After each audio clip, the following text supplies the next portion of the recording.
या मित्रांचं म्हणणं होतं की आम्ही पण व्हिडिओ बनवतोय भरपूर, पण आमचे व्हिडिओ व्हायरल होत नाही. मी त्यांना तेच सांगितलं, भाई कधी बी टाकायला महत्त्व नाही आहे, फक्त टायमिंग पाहिजे. काय 11 वाजताला तर 11 वाजता व्हिडिओ पडला पाहिजे. या मित्रांचं म्हणणं होतं की भाई आम्ही पण व्हिडिओ बनवतो. हे बघा, हे किती मित्र उभे, आमचं व्हिडिओ व्हायरल कसं होत नाही. मी त्यांना तेच म्हणलं, टायमिंग अनुसार व्हिडिओ टाकावं लागतंय, कधी बी टाकायला महत्त्व नाही.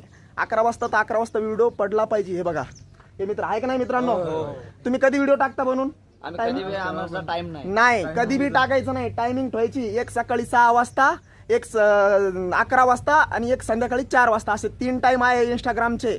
ह्या टायमाला पब्लिक सगळी रिकामी बसलेली असती, तर ह्या टायमाला आपण व्हिडिओ अपलोड केला की आपला व्हिडिओ 101% आपला व्हिडिओ व्हायरल जाईल, याची गॅरंटी मी घेतो. कारण की मला 1 ते 1.5 महिना झालेला आहे फक्त व्हिडिओ स्टार्ट करायला, आणि माझे एवढे फॉलोअर्स वाढले आणि एवढं व्ह्यू येतोय मला, हे फक्त मलाच माहिती आहे. आणि तुम्ही पण बघता माझे व्हिडिओ, हे मित्रांना पण बघितलंय. ते म्हणे भाया म्हणे आमच्याकडे येऊन पण एक व्हिडिओ बनवा म्हणे. बरं म्हणलं काय अडचण नाही, त्यांच्या समोर येऊन एक व्हिडिओ बनवलाय आणि त्यांना सांगितलंय फक्त टायमानुसार व्हिडिओ टाका आणि चांगल्या पद्धतीने एडिटिंग करा, तुम्ही पण व्हायरल होतात. भेटूया नेक्स्ट नंतर व्हिडिओला.